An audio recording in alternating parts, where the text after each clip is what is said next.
So I move it now up. And by the way, this is also how you impress your wife. I have a feeling we're not gonna find anything wrong, but there's always a chance that we break something and then there is something wrong.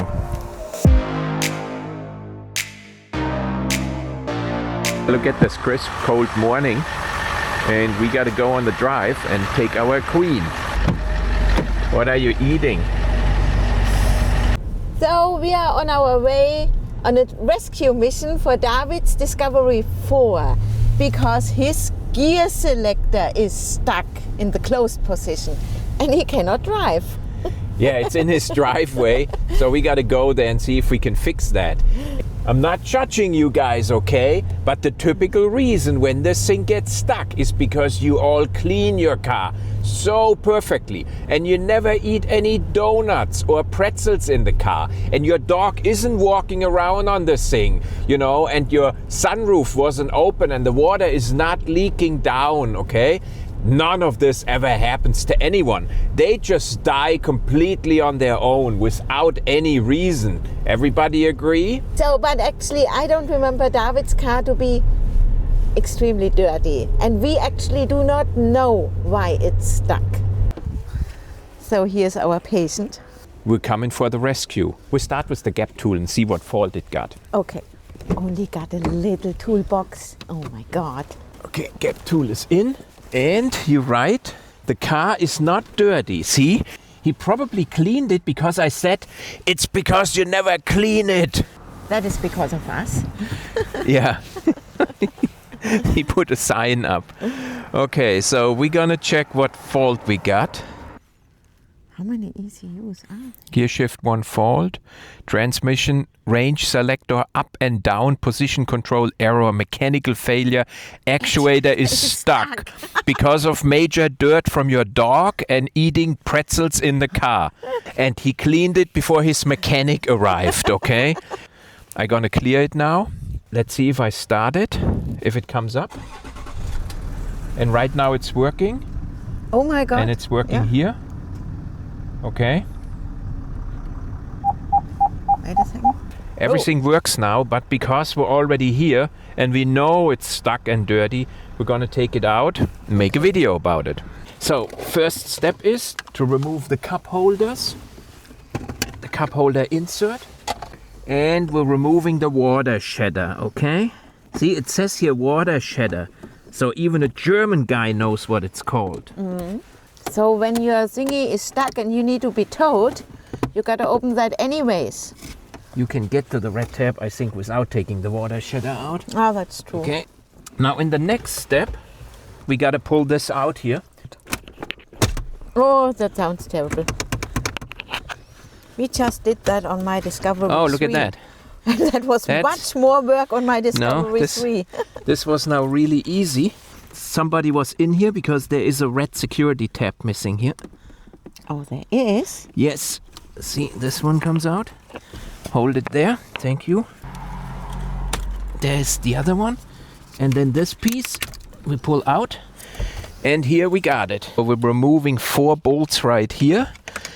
I mean bolts. We're removing 4 tiny screws right here because this takes off the bevel as far as I know. Or bezel. Bezel or bevel? I don't know. So, see here, this piece comes off. Oh. It was 6 bolts, okay?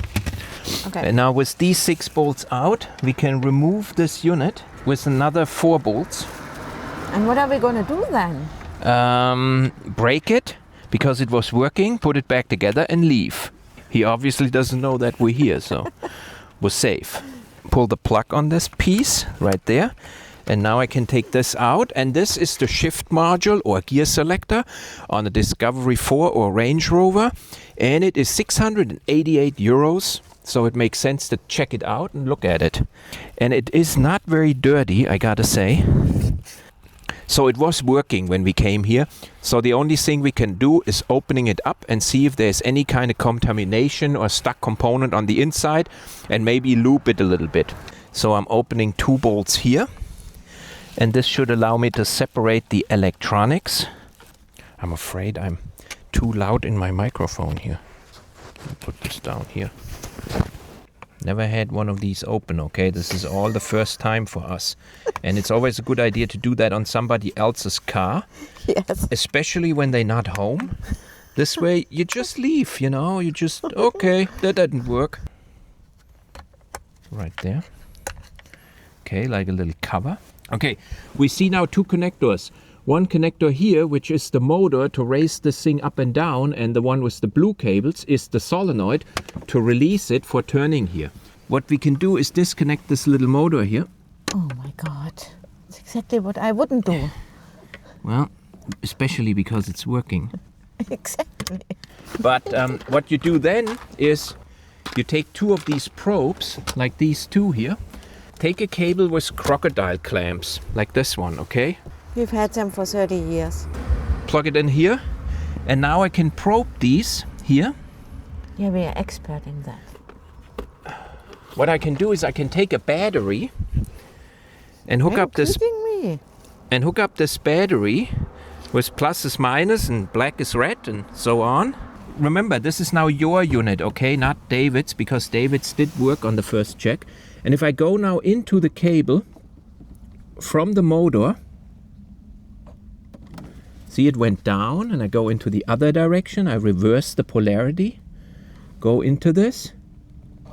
Oh, it comes nice. up just on battery power. So here you would already see if yours has a problem with the motor, okay? So this is working. Because that's a 9-volt battery. Yes, 9 and volt it's a 12-volt car. Well, it's good enough with the 9 volts. So I move it now up, okay? And now you can check for dirt. And by the way, this is also how you impress your wife. And now with this thing raised up, In an open state? Oh my in God. an open state, I actually gonna open it up because I wanna see how many donuts he has in there. Or coffee. Okay, but before I open it up all the way, I also gonna disconnect this little plug here. There. Because this is the solenoid. Right now I can't turn this, okay? Because it's locked over the solenoid. I'm gonna actuate this with my battery again. And now Here it's clicking. I can actually turn it. Without the solenoid, I can't turn it. So Wow. his solenoid is also working. I have a feeling we're not gonna find anything wrong, but there's always a chance that we break something and then there is something wrong. So we'll open this up as well.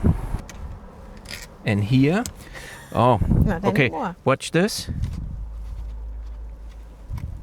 Don't break it. With these bolts out, okay, I can open this now up and pull it up. If I want to take it all the way apart, I gotta lift this cover off and there's a screw below, and then I can take the knob off. But if I do this here, I will leave marks, and then he knows I was here and that I broke it.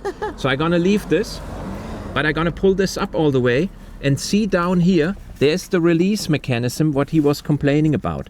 This thing is actuated by the solenoid, and I can already see when you push this here, it's stuck. Not your thumb doesn't have any feeling. Okay. You feel that? This like spongy. It Isn't doesn't. it supposed to be spongy? No, it's supposed to be going really nice and soft, and it's not. Oh. It's spongy. But it doesn't look dirty. No, it doesn't look dirty. But it could be, because it's extremely cold weather today, that the grease inside was making it stick. So because it's like this, all we got to do is use some WD-40. Really? Yes. And I'm going to give it here a spray. Like this. And it's better. It's definitely better. I'm just saying. Oh my God. I show you guys again how this works. So that's looking good. So far, we have not broken anything. And we left only fingerprints. Now there is like a little spindle in here, what moves this thing up and down. So we're gonna loop this a little bit, like this. And WD-40 is not permanent, I know that, okay? But it's more important to hurry up before he comes home than fixing this properly, okay? Let's close this back up. like this. Also, I'm inspecting these cables, make sure they're not burned. And this sounds beautiful when you ask me. Awesome. The fault message was mechanical actuator failure. That's definitely fixed now with some WD-40. We put this thing back together and we leave again before he comes home. This way, if he comes home and it doesn't work, we can say, well, we didn't touch it. There. We don't want to ever since you touched my car moment. He doesn't know we're here. Make sure I'm not pinching these cables. Ever since you touched my car. Good, that's closed.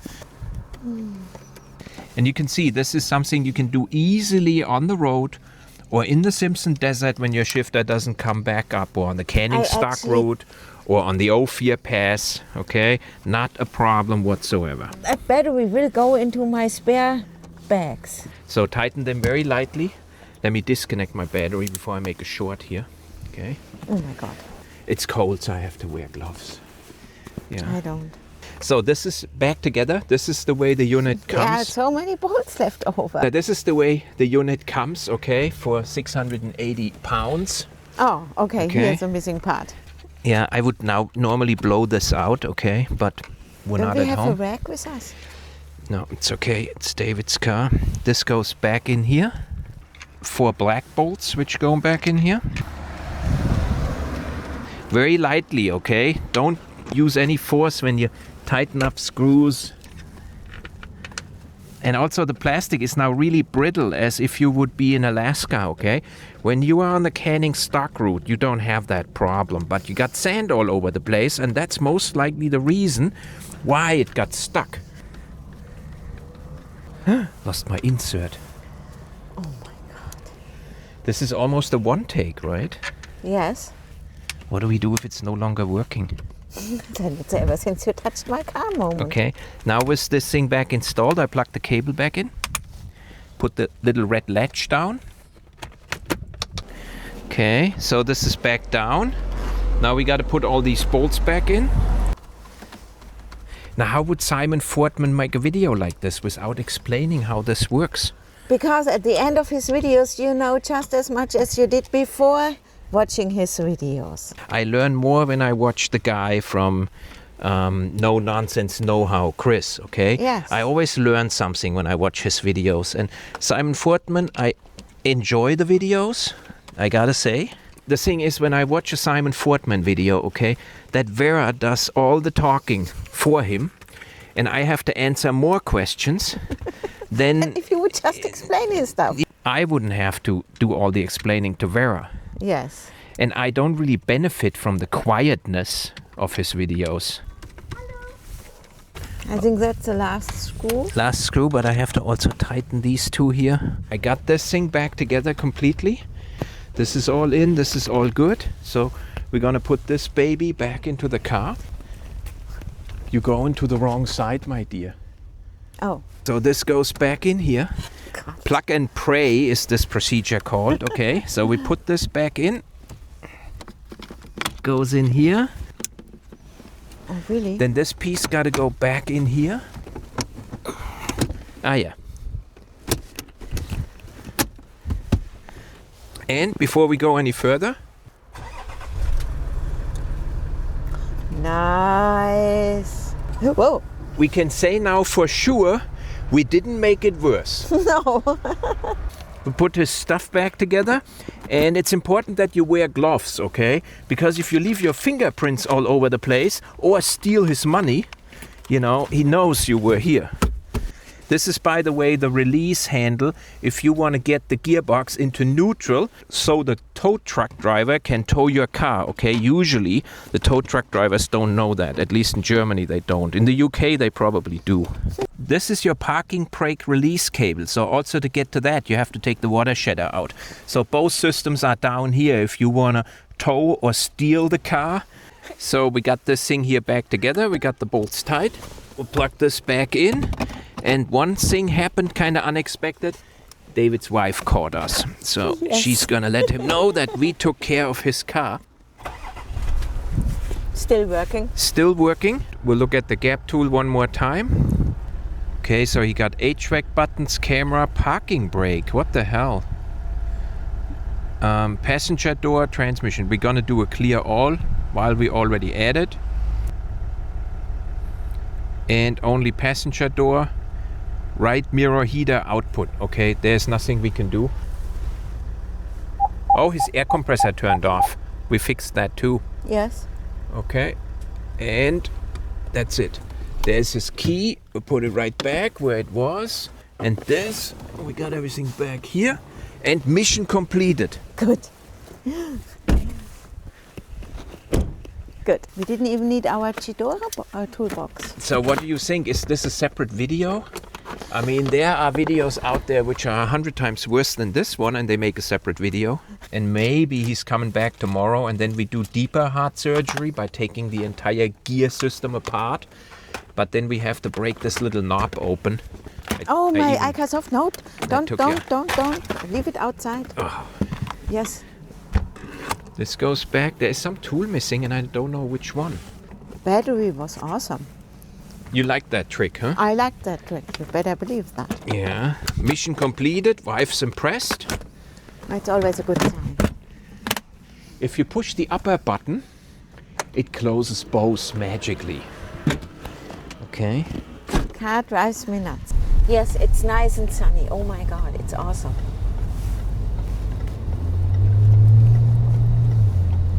So. My kind of impulse shopping. The BMW guy out of Frankfurt uses it, so I might as well bought it and use it.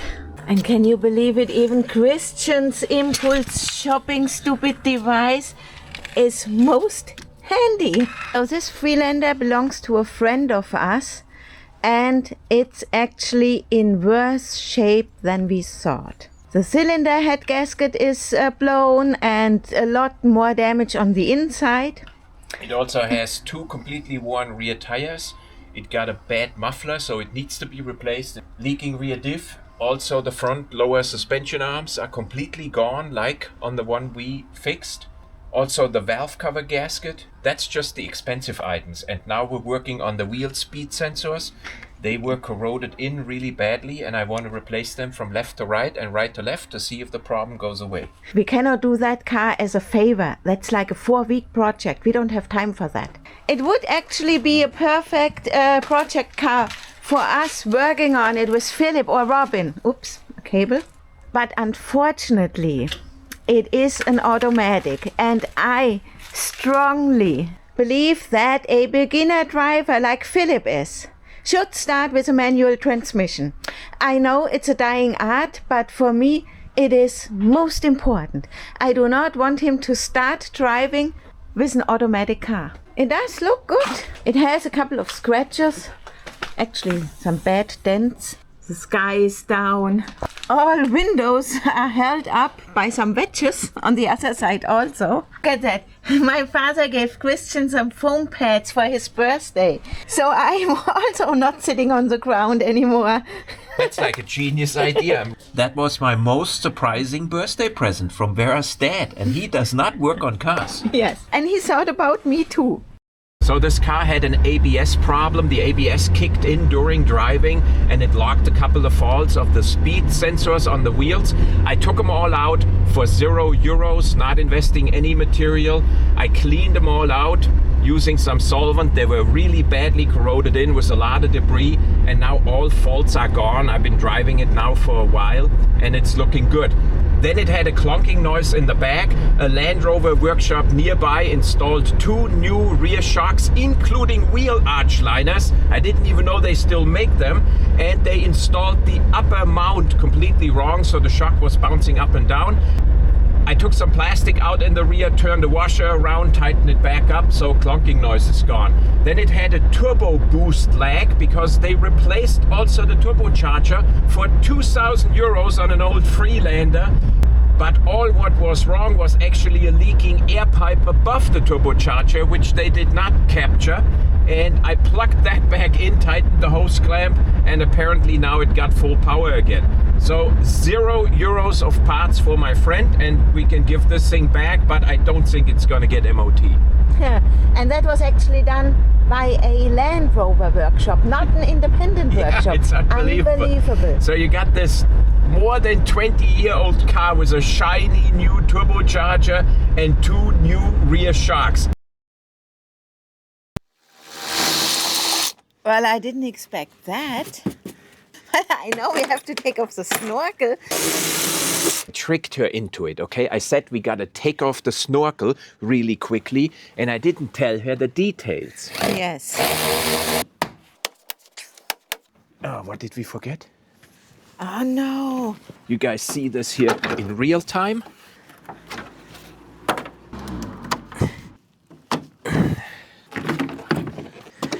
Okay, not as fast as Forrest Gump, but almost. It's annoying if it gets forgotten. Yes, I would just leave it off, but Christian puts it back on every single time.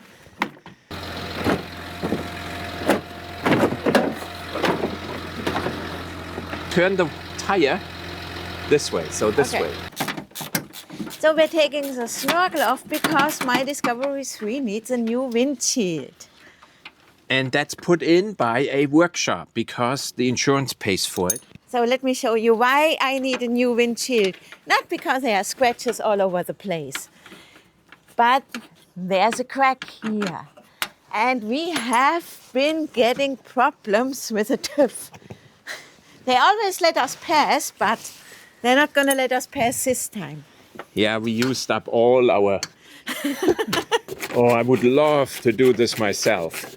I Yes. would probably sleep on the couch 3 nights in a row. So we need all our special tools. I wish we had a harbor freight in Germany. So that was just a debacle to get it on and to get it off. So now we have to put it all back together, unfortunately.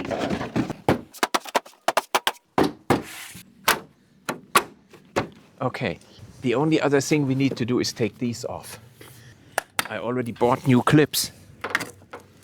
And your clips are wasted anyhow. So Ah, look at that. I already have the NASA tape on. this side is off. Now we prepared this job for the workshop because I bought them the correct clips. So I'm just going to provide them the parts and they can change the windshield out without any additional labor.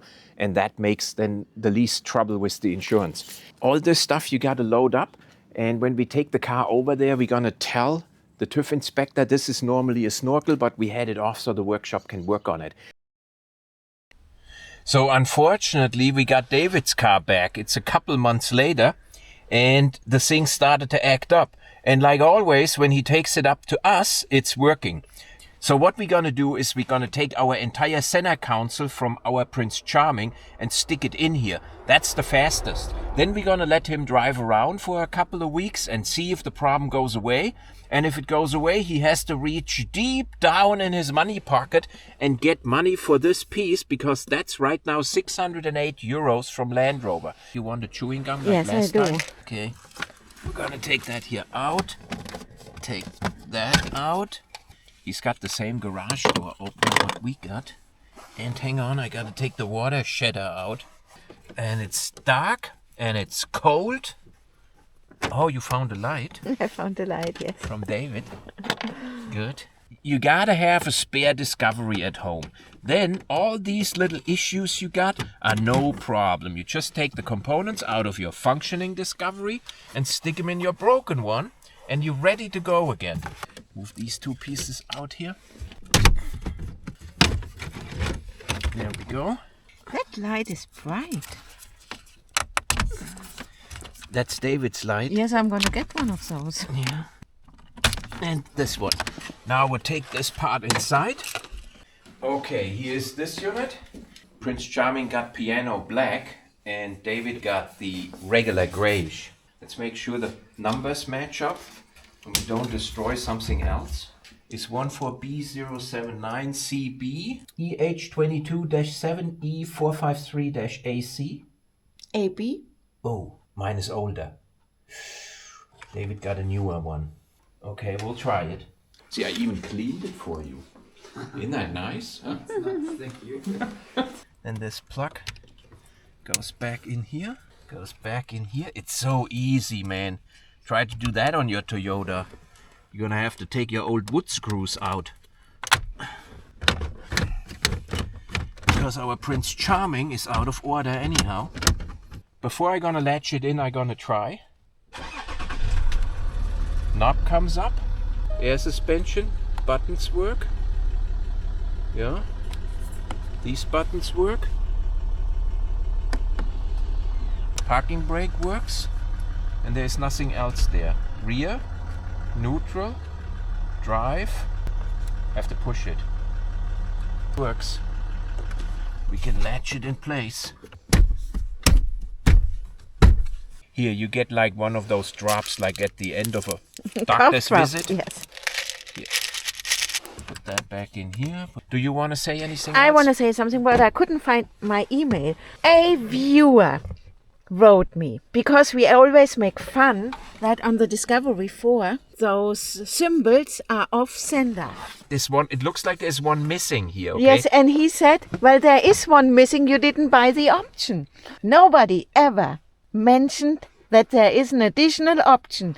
What we want to know from you guys, what symbol is missing here, and can you send out a picture of a Discovery 4 which has that option? Because that's the option I'm gonna get, no matter how much it's gonna cost, okay? Whatever is on that picture, I'll have it. I researched it in the internet, it's not in the catalog, so it gotta be something like, I don't know, maybe something the Queen is using, or the police, or only the armored vehicle has, you know, maybe like ejection seat or something. I'm gonna get that option. So whoever can provide a picture of this here. On a Discovery 4. Not a Discovery Sport or any other model. Yeah, that's a or a Discovery Range Rover, 4. okay? We want to know if they screwed up the layout of this picture or if there is a symbol missing. Yes. Doctor's visit is over. So we are still prepping my car because I get a new windshield tomorrow. We got to do everything to prevent the workshop from breaking something, and the best way to do that is to take stuff off for them, okay? If you have them looking for a problem, it's best if you fix the problem first, then they have an easier time. And I cleaned everything after our Spain trip. The car looked pretty nasty. So if your airbag blows on your way driving there, It's not funny. that's easy. Yes. And your little camera there. Yeah, do you think I can leave my bike with only one wheel? There. Now in Germany, when you go to the TÜV, you have to have a first aid kit. You have to have a warning triangle, and I have 4 safety vests. And when we go to the TÜV, it's always expired. I'm gonna get the first aid kit out of Prince 2403. Maul's scroll. We just got that one, okay? They expire before you even have to pay. The TÜV's gonna go, that's gonna explode in someone's face! So since we do have an oil leak on the transfer case, we're gonna wipe it off. Oh, it's very little. Yeah. Here it's working. And here not. And it's working.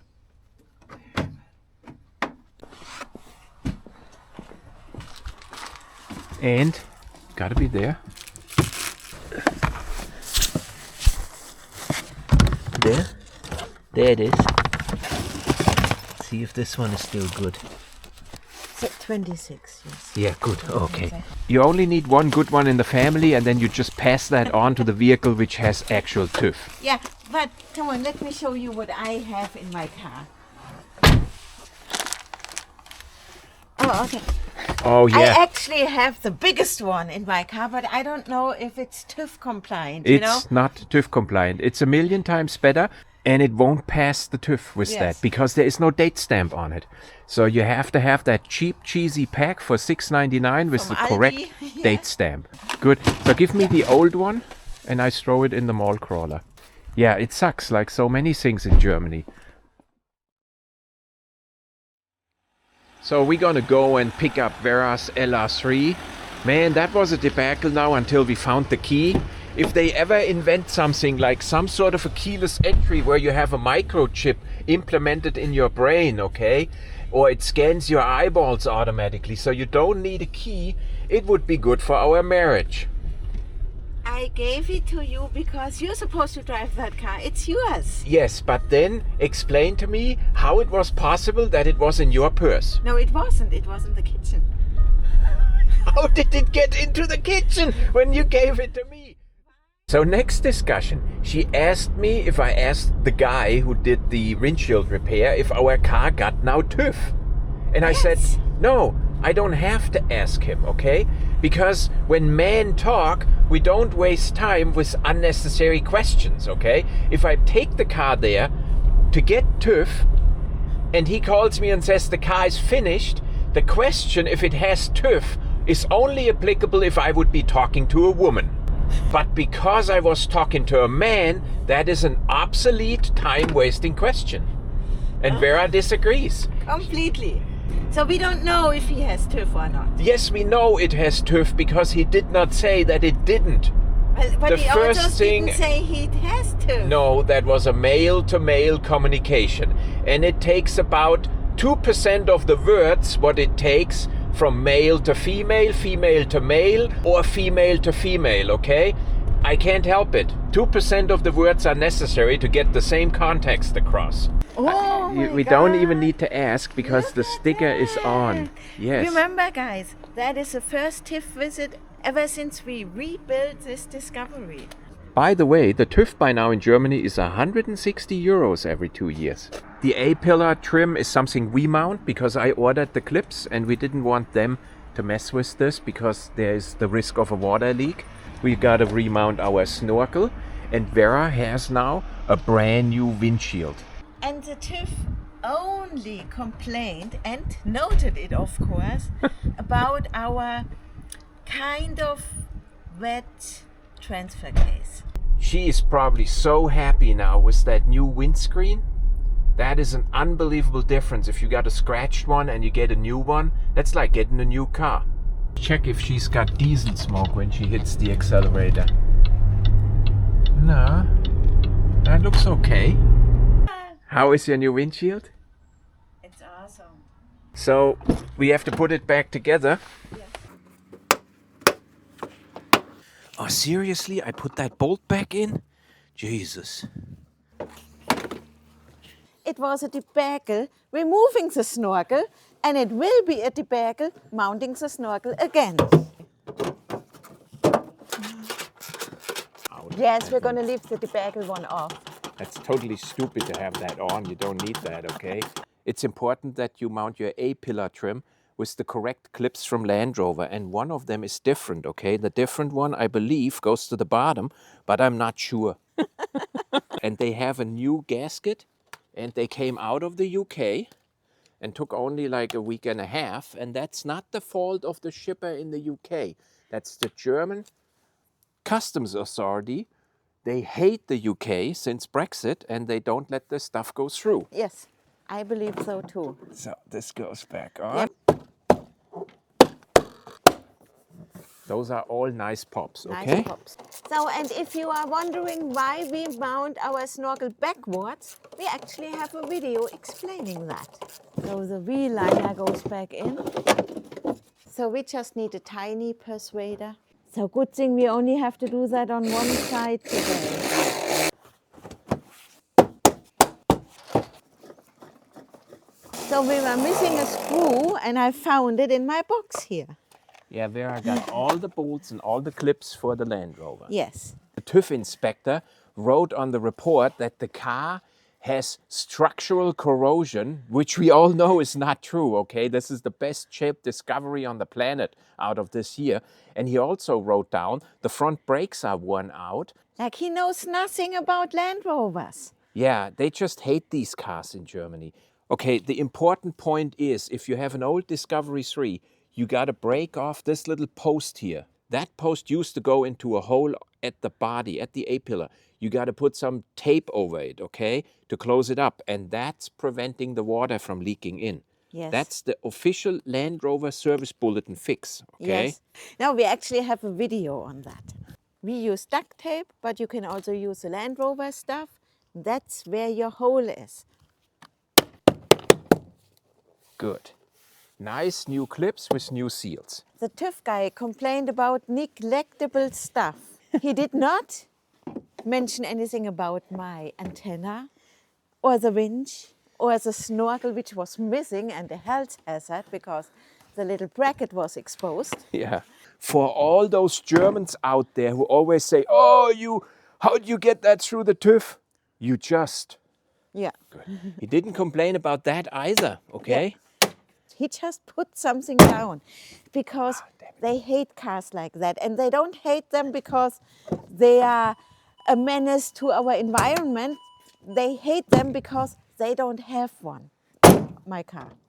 This latch doesn't close. No, the latch doesn't close. You have to get some WD-40. Here, water displacement with about 40 ingredients. No, it was water displacement trial number 40. Oh, that's how it came Yeah. to be 40. That's cool. Yeah, he made different trials, and then number 40 for water displacement is what he used. Good. Didn't help. Okay, I'm gonna move it up just a hair. Not much, but maybe it slipped down a little Yeah. from banging it closed. Wait. Oh, my God. And I always use this side.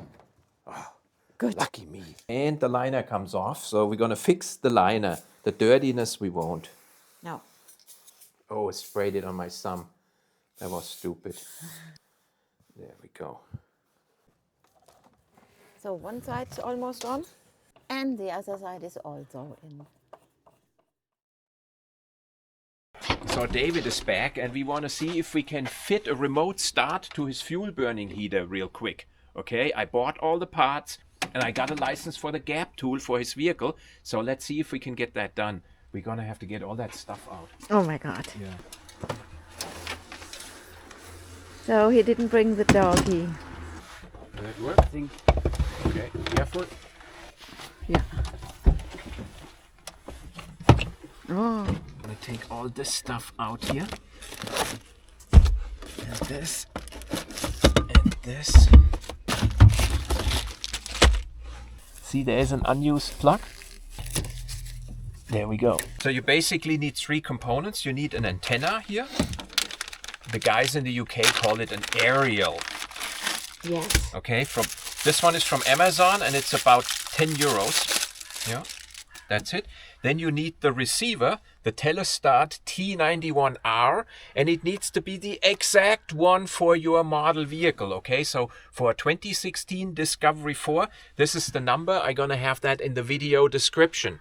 And then you need a remote, and it also needs to be the exact correct remote. This one is from a Ford Mondeo, and it works also on the Discovery 4, and it's 80 euros on eBay, okay? When I plug this now in here, okay, I have only a few seconds to push a button on the remote to do the pairing. So I plug it in. God. Yeah, so I plug it in like this. I go to the remote and I hit the on key until this light flashes. And now it's doing the pairing, hopefully, to this module. Yes, at least one thing today should work. We're still gonna have to set up the antenna, but what we're gonna do now first is configure the car for the remote to work. Okay, so I got ignition on, my GAP tool is in the vehicle, and now I got a new license which I bought at the GAP Diagnostics website for around 95 euros. There. And now this is ID tool config. Unlock 2D tool. Then I got here in-app activation. And now I got to enter this in here. You guys don't have to watch me doing that. Fetching unlock code. Code validated. That's good. Good. And now I can go here into car config. And I say CFF load. I hope you guys know what CFF means. Car configuration file. Oh, okay. Then I say confirmed list. And now I go to ventilation. And here I can set now the timed climate from disabled to enabled. And I say apply. Then I go to the fuel burning heater and I go from fitted standard to fitted parking heat and I say apply. And now I go to fuel burning heater call on start and I say fitted radio and I say apply. And now I say upload changes to the vehicle. Yes. And now I hope I'm not gonna wreck David's car because he's standing here looking at me like I'm a maniac. Oh no, you broke it. It's doing stuff. Yeah. Next time engine is started, start it, stop it, and then restart. Okay, so this was successful. Now I gotta start the engine. 1, 2, 29, 30. I stop it. Just like it said. Now we should already have here the menu for timed climate. Klimazeit. Okay, so this is already there. This was not there before. Turn the vehicle off. Ooh, Vera gotta leave. Philip crashed in the BMX park, so the ending will be without Vera. Okay, hope it's okay. Yeah, see you in a moment. We did the pairing sequence again. After connecting power to the module, we gotta press and hold the off button within 5 seconds after giving it power. So I think we're done. It should work now. Oh yeah, it's different. It was flashing before. So the receiver got a command, but I think because your cooling fluid is over 45 degrees, it will not start the heater now, but we'll see. So it started the sequence. I hear the fan running, but it's not heating. The reason is the coolant temperature is above 45 degrees. To see that, I have to turn the ignition on. See, and it's 59 degrees. If it's already that hot, it won't start the FPH. So I think this worked. So here we removed the cover so you guys can see where this thing gets mounted. And you can see part of the chassis is already a mounting clip for this. And I just got to slide it in here. But before I do that, I take my antenna here from Amazon. Yeah, that clicked in. You heard that?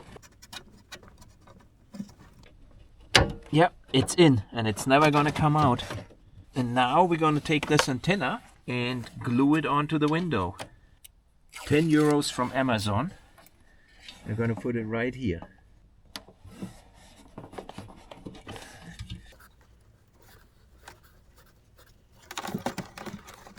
There's this cable gone, and now we put the cover back on. There we are. Yeah, now it's in.